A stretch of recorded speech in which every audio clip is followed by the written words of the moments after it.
when they come out and just tell you what it is they want, they're not using any kind of guile, they're not being ironic, they are not hiding anything behind an extreme statement.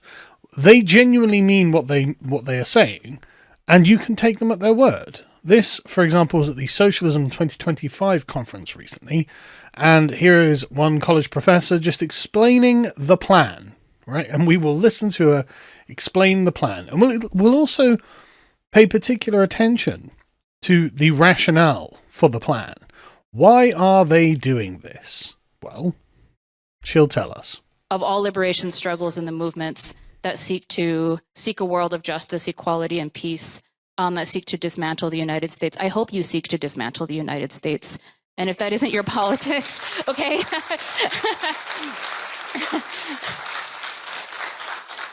I speak as if everybody has this commitment.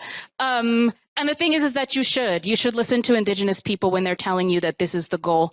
And that not only is this the goal, but this is the starting point. Because I think Nick articulated this very clearly. Decolonization is the only thing that is going to save us as a species, is the only thing that's going to save us as a planet. And everyone should just be on board with it, no questions asked.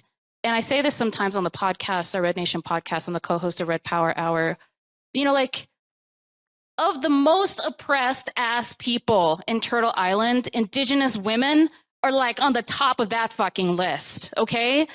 And incarcerated at higher numbers, murdered at higher numbers, missing at higher numbers, higher levels of rape and all kinds of sexual violence and sexual harassment. I mean, Indigenous women struggle so hard under the settler regime that is the United States, and the way that heteropatriarchy ties so closely into that. This is absolutely fascinating to me because on one hand, you have a system that actually cares about crime, or at least used to care about crime before Democrats got hold of it.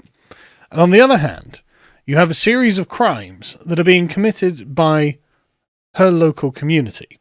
Now, it is true that in Native American or Indigenous communities, there is a higher crime rate than outside of these communities against women. More women go missing, there's more violence, all this sort of thing. But it's being done by the people in their communities. And instead of saying, well, hang on a second, this community has, I guess we say, ethical problems towards women, she has extended this to say, well, no, actually, this is a problem with the United States itself. And it's like, well, is it though? Because if the United States itself went away, would it get better? Would actually there be fewer honor killings or whatever it is that's driving this? Would there be more women's rights without the constitutional rights of the United States? Would there be more, how to put it, justice without courts, without laws, without a population that cares about such things? I mean, you complain about heteropatriarchy, but who was in charge before the Americans got there? Obviously, or before the Europeans got to America. The men of the tribes who were just enforcing their own heteropatriarchy. So you can make up a kind of alternate history version of America and as it came to be now. But what I find really interesting about this is also I think it's not just the sort of criminality in her own community that is actually the problem, right? I think that they revealed their hand when they decided, as the Smithsonian graphic showed us, that timekeeping, politeness, the Protestant work ethic, these were all things to which these communities were unaccustomed. And if you create a world which is run by those standards, then for the communities that are not used to these standards and people who are actually not used to equality and the expectations that modern feminist society puts on people, well, actually, that can probably seem like quite the burden, right? Because, I mean, there's this African phrase that it takes a village to raise a child, and Northwest Europeans are like, no, I raise my children, thank you very much. But the idea of sort of shared parentage is something that other societies believe. And I suspect that she comes from a society that thinks very similar. And so what I'm trying to say is I think that there is a kind of burden put on these people that they don't have the language necessarily or the conceptual framework to properly actually identify.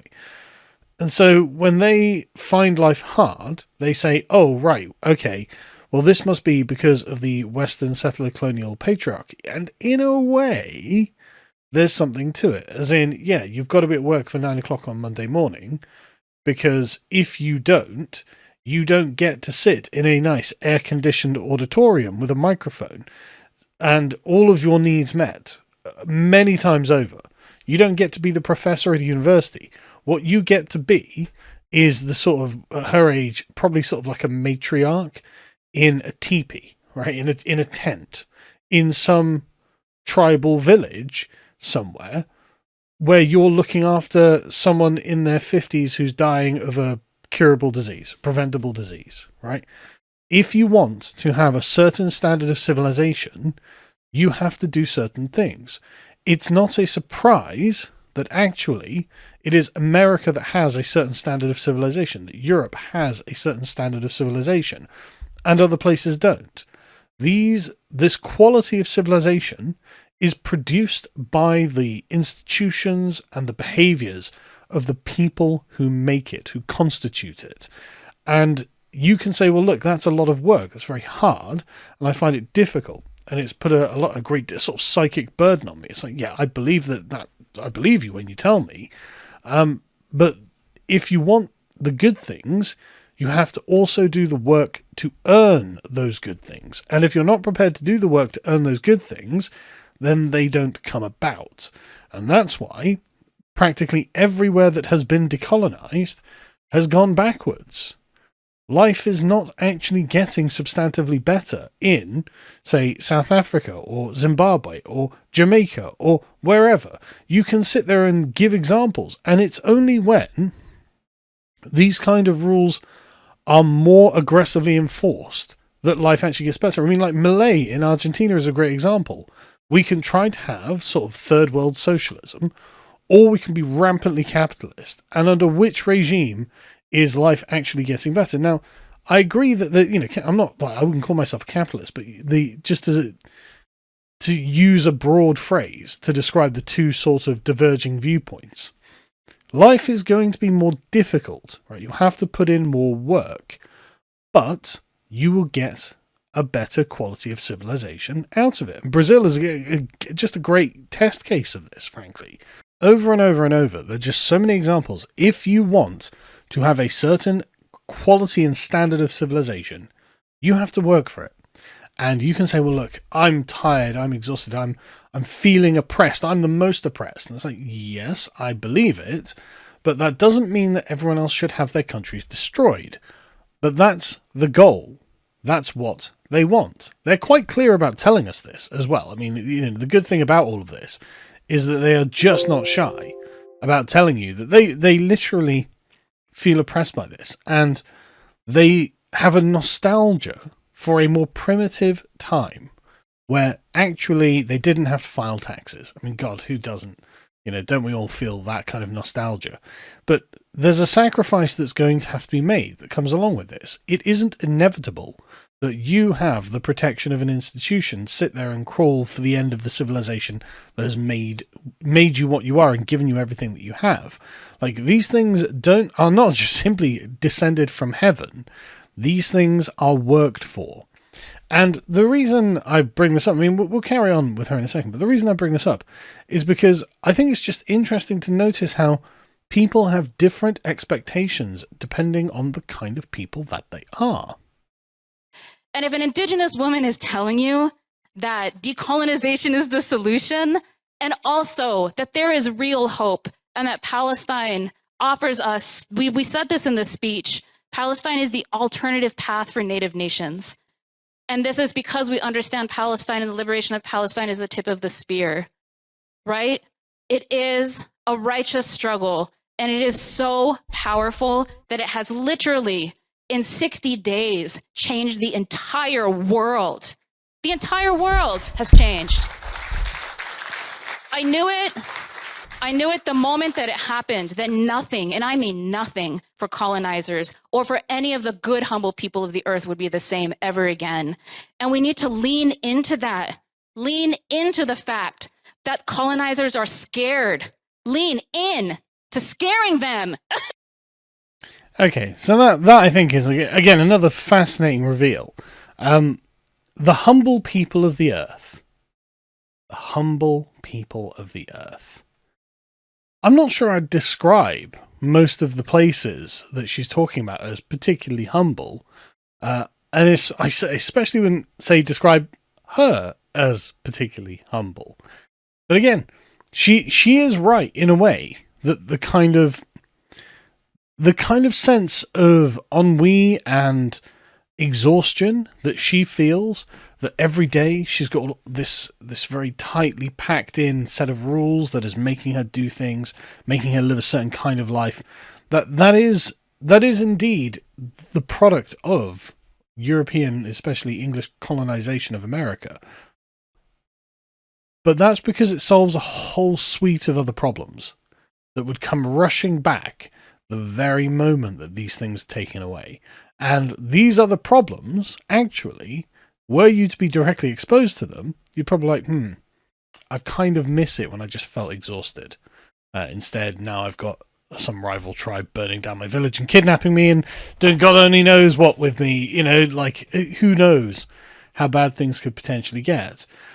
And I just find the arrogance remarkable. It's like, no, notice how this whole thing is a kind of peacocking. It's like, no, I'm an Indigenous woman. I have it worse than everyone else.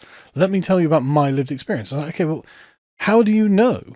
By what standard could you judge that your experience is worse than anyone else's? If the standard is purely solipsistic, it's just, no, I feel. It's like, okay, now I feel that gamers are the most oppressed people in the world. Now what? We're going to have an oppression off. The point is, it brings her to the position of prominence, right? She is like inverted what ought to be and again, I love how she describes herself as one of the humble people. The humble people are now the most important through the vector of oppression.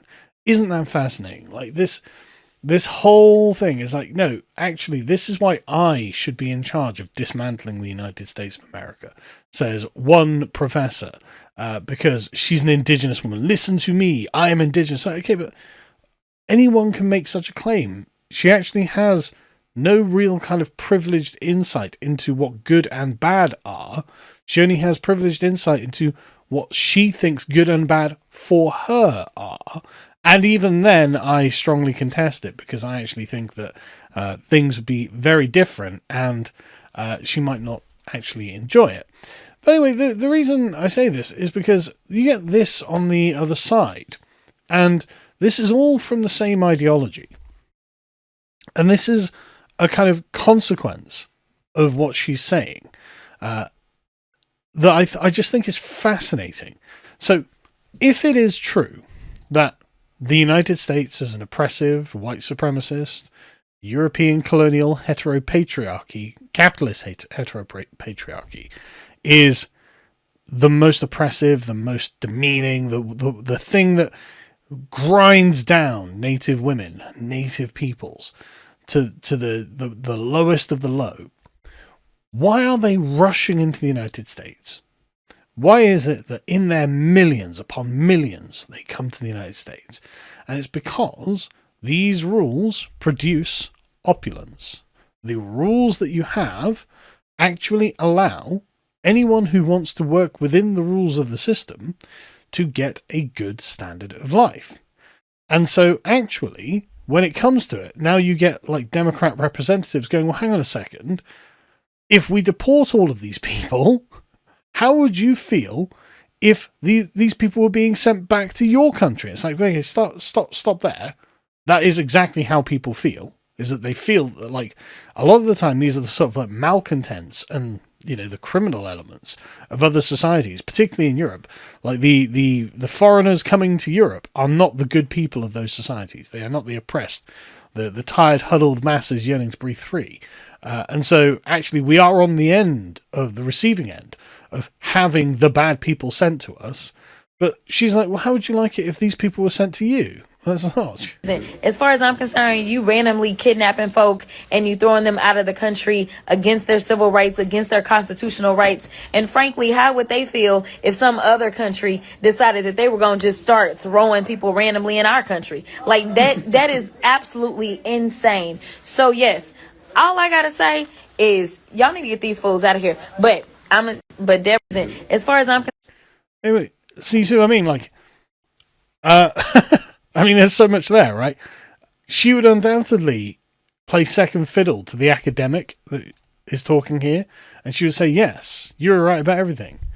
What about their constitutional rights? Well, one, illegal immigrants don't get constitutional rights because they're not members of the body politic. But the idea of these constitutional rights is part of the European heteropatriarchy designed to oppress the natives, right? It's all a part of the problem. And the people rush into it because it's actually a good thing. And now that they're being sent home, it's got to the point where it's like, oh, well, how would you feel if we just sent a bunch of, if other countries, like there are something like 4 million Americans in Europe, how would you feel if the Europeans just deported 4 million Americans back to America? It's like, well, why not? It would be normal, right? They would just be Americans in America living as Americans rather than Americans living in Europe. But that's the point, isn't it? Like, the reason that we can't send them back is because these countries will struggle with them. They're like, oh, right, if we take like millions of our own citizens back, like, the guy who was like, no, don't deport me to Haiti. Yeah, no kidding. But I mean, like, don't get me wrong. Haiti is the closest that she's gonna get to like the indigenous run paradise. And they're like, no, you can't possibly deport me. And others will be like, you can't deport them to Haiti. That would be cruel. In fact, I think it was her, in fact, who said that sending them back to Haiti is a violation of their human rights and things like this. It's like, right, okay, isn't that just an argument for colonization? Isn't that just an argument for imperialism? If you're going to argue that sending people back to where they came from is damaging to those countries, then A, those countries aren't even equipped to deal with their own populations, clearly. But also that just goes to show that actually the system itself that you're objecting to, generally with your politics, is actually one that is way better than the alternative. Because really we shouldn't be inflicting the alternative on these poor, benighted indigenous people who have had to flee from the terrible conditions their own rule has brought about.